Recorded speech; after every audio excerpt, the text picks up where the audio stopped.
China is becoming a huge consideration in terms of making blockbuster movies. It seems like a lot of movies try to pander to China a little bit, try to insert maybe an actor they know or reference to somewhere in China or something like that, something kind of small in order to maybe attract Chinese viewers because this is becoming a bigger and bigger and more important market.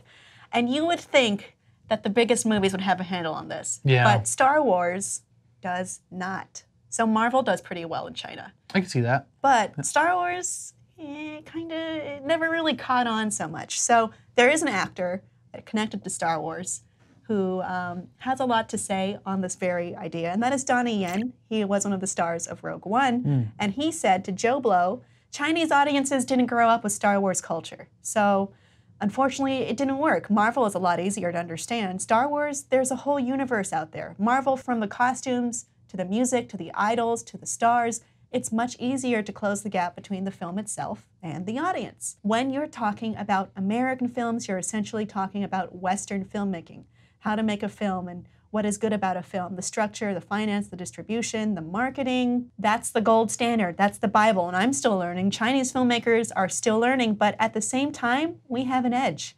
We've been watching and studying these films, but vice versa, I don't think enough Western filmmakers have spent time to really analyze the Asian market. There's two things at issue here. Western filmmaking versus, I guess, Eastern filmmaking. East Asian filmmaking. Yes. And the idea that Star Wars, if you don't understand it, you're not going to like it. So I've always been in a little bit of a bubble. Okay. I think Star Wars is very easy to understand. Is it? Am I wrong? When did you watch Star Wars first? Child. Same. I honestly, I actually had a conversation about this with my brother. I do think that Star Wars has a lot of nostalgia attached to it, because if you look at people who enjoy it now, maybe if they're children and stuff, their parents are probably showing them the first films when they were young. One of my bosses here is also a film reviewer, Matt Acevedo. He recalls fondly his mother taking him to the original Star Wars and his eyes lighting up. Yeah. And it becoming a big part of his life from then on. Yeah.